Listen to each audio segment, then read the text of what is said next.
Combat de longue durée, tous à leur prime les frères, contre qui Kaguya s'arrête. On voit ça ensemble Mejo dans cette vidéo. Bon, première étape Jiraiya, deuxième Itachi et Pain, troisième Kakashi et Gai les frères, quatrième Sasuke et Naruto et cinquième Madara. Alors, je répète les frères, tous à leur prime, mais dans Naruto et non pas dans Boruto. Bref, première étape contre Jiraiya, il n'y a aucun débat, le one shot Jiraiya il dégage en 2-2. Itachi et Pain à leur prime, je répète, pour moi c'est Edo Itachi et Edo Nagato. Forcément, ils sont très très forts. Maintenant, Kaguya, excusez-moi, est bien plus forte. Encore une fois, ça dégage. Troisième étape, Kakashi et Gai, c'est la même chose. Ils se font défoncer, les gars. Alors, les deux ont un prime très fort. Le problème, c'est que c'est un combat longue durée, on le répète.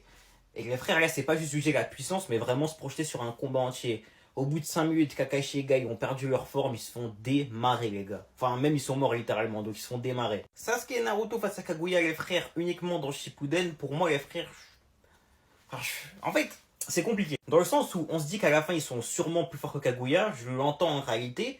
Le problème, c'est que ça n'a pas été non plus un 1v1, enfin un 2v1 pendant tout le combat, tu vois. Il y a eu des aides extérieures, etc. Donc les frères, j'aurais tendance à dire quand même que Kaguya est encore plus forte. Et enfin, dernière étape contre Jubidara. Certains trouvent Jubidara plus forte que Kaguya.